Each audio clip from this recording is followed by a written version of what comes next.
Chers auditeurs, dans ce nouvel épisode, nous allons parler de la cession d'entreprise du secteur des vêtements professionnels et du textile industriel, ainsi que des leviers qui permettent d'en maximiser la valeur. Nous explorons d'abord le contexte. Un marché européen des outillages et des vêtements professionnels en consolidation, où les revenus récurrents et les contrats pluriannuels deviennent des moteurs de valorisation. Le paysage des acheteurs est hétérogène. Des acquéreurs industriels cherchant des synergies et une présence à l'international, des fonds et des LBO recherchant des plateformes récurrentes avec une marge stable, et des family office valorisant l'ancrage local et ESG. Les montages MBO et MBI apparaissent pour les carve-out, comme France Workwear, illustrant la diversité des chemins de cession. Selon le profil, les implications diffèrent. Un industriel peut maintenir une présence dirigeante entre 12 et 24 mois. Un fonds privilégiera un earn-out et un locked box avec un focus sur l'efficacité et la donnée. Pour préparer une session, il faut compter entre 6 et 12 mois.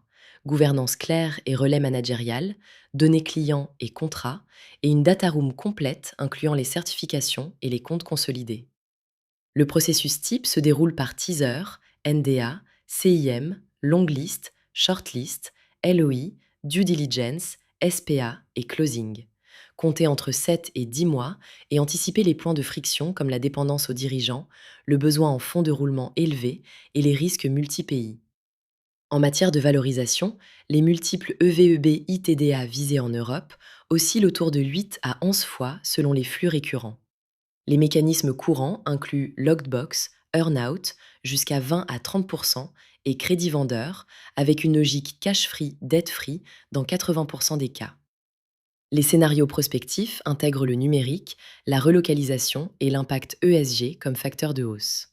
À horizon 2028, la valeur se déplace vers la donnée, la traçabilité et les performances ESG. Viser 9 à 10 fois EVEB-ITDA suppose un récit durable et une continuité managériale.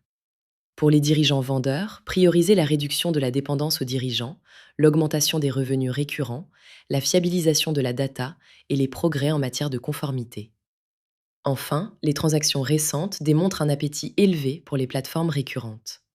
Partagez cet épisode si vous l'avez trouvé utile et abonnez-vous pour ne pas manquer les prochains.